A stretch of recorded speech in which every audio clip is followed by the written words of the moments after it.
So my final kind of question for you is, what's the relationship for you?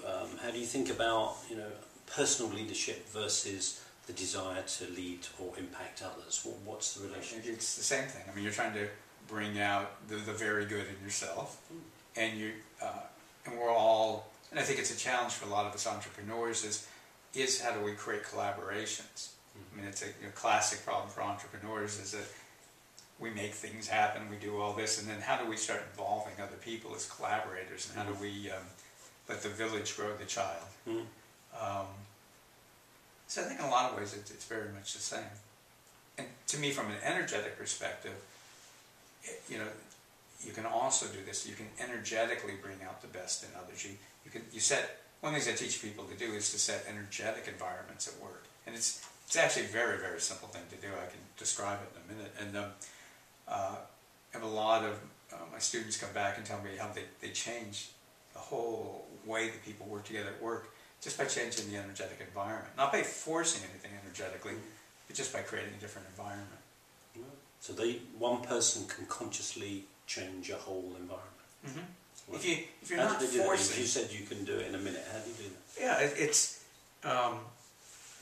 so a couple of principles of energy work. One is that if you give your inner self, your unconscious mind, a metaphor for something, your unconscious mind will figure out how to do it. So often if we try to figure out how something works exactly in the energy field, you get all balled up in it. If you just think of it very metaphorically, your own spirit and your own inner wisdom will set it up for you. And the only hard part in that is people have trouble letting it be that easy. So I always tell people, if you were 5 years old and I said, fill up the room with gold energy, a second later the room would be filled up with gold energy because you wouldn't take it seriously. And you just go, okay, and it would be there. Because energy follows thought. And this is one of those areas where there's actually a great deal of research on this now. They'll do experiments, and this has been done many times all over the world, where they'll have somebody hooked up to medical instruments that measure their physiological responses, and then they're going to have somebody at a distance think good energy at them. And the people who are the subjects don't know when it's going to happen. The people operating the machines don't know when it's going to happen. And when somebody who might be next door, might be 1,000 miles away, starts sending good energy to the person, the machines show a change in the response. And when they stop doing it, they slowly go down. And in fact, they've done it with people, they've done it with animals, and I have a little trouble believing it's a placebo effect with, I don't think rats are going, oh, the nice people are sending me energy.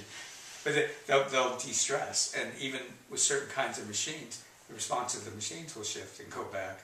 So it is as simple as that. When you imagine energy flowing, it flows. So that's one principle. The other is that you're not using your own energy, because that's very depleting. And most of us will try to dominate a room with our own energy. What you do is you work with universal energies or spiritual energies, earth energies. People think of it differently. So a very, very simple way is, let's say there's a meeting of a group of people. It could be a sales event or a team, or it could be you're working with other entrepreneurs you want to collaborate with, or prospects. You think about what atmosphere you want to create. And again, if you try to control people, I think that's out of integrity, and it sets up a whole bad dynamic. If you think of it like you're hosting a party, and you don't think there's anything wrong with setting the atmosphere, you feel it's your job, you set it. So if you're having a party, you set an atmosphere where people can collaborate and talk with each other and have a good time. You don't force them to have a good time, hopefully. And when you set that atmosphere, people tend to clue into it. In the same way, if people imagine, different, and if they're visual, they can imagine different colors of energies coming into the walls and ceiling of the room. Gold almost always works. Gold, different colors of energies represent different frequencies of energy. That's why we see them as different colors.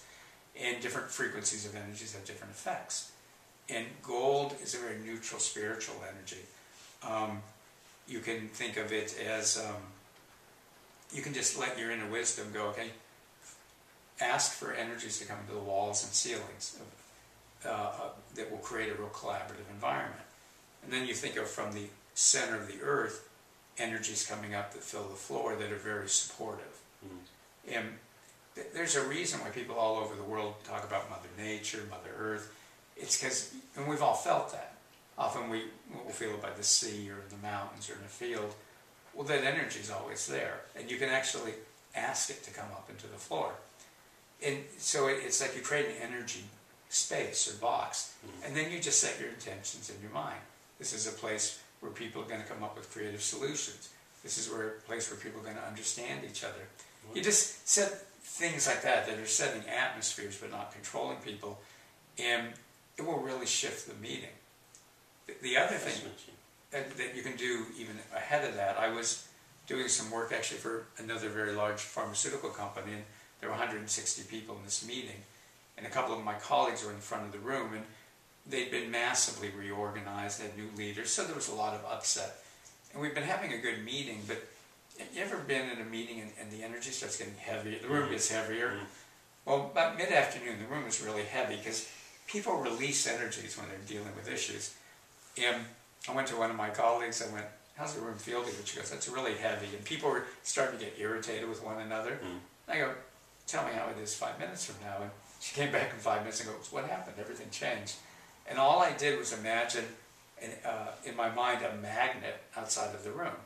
And your inner self knows, we all played with magnets as a kid, and we know that magnets have energy, and they pull things to it. So I just put a magnet outside, and I just told it, well, pull out all the energies that people are releasing. So again, I'm not controlling anybody. Just, if you've ever had a fish tank, it's like you're clearing the fish tank. And once it was cleared, I imagined gold sparkly energy filling the room, and I brought energy into the walls and ceilings and earth energy into the floor, and then everybody started collaborating again. So again, I wasn't forcing them, I just changed the atmosphere. And you can teach people how to do that themselves? Actually, if anybody now can do it. Just listening to you, they know how to do it. You could, like anything else, with practice you get better. Yeah. Again, the thing is to realize everybody can do this, that you're already, we all know that when somebody's in a bad mood we feel it, or they're in a good mood we feel it. We're already doing this, and the key is don't think of it as using your own energy, because that's actually quite dangerous and depleting. You just think of all this universal energy flowing in, and energy from the earth.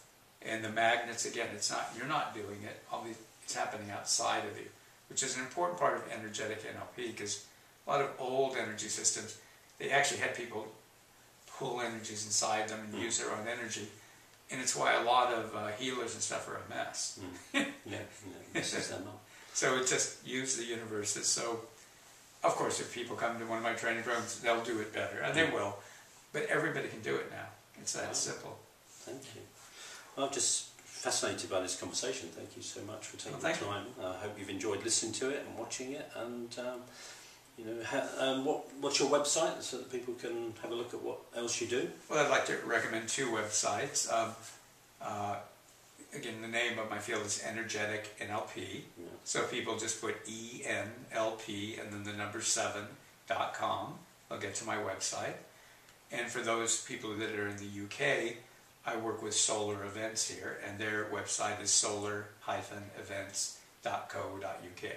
And both websites are great places to go. And I do a lot of free teleseminars and webinars. There's free audios and videos, so that they can get a lot from the site for free. Brilliant. Well, thank you very much for taking the time. Pleasure. I'd love to spend time with you, have this conversation. I hope you've enjoyed watching and listening. Thank you very much. Great pleasure. Thank you.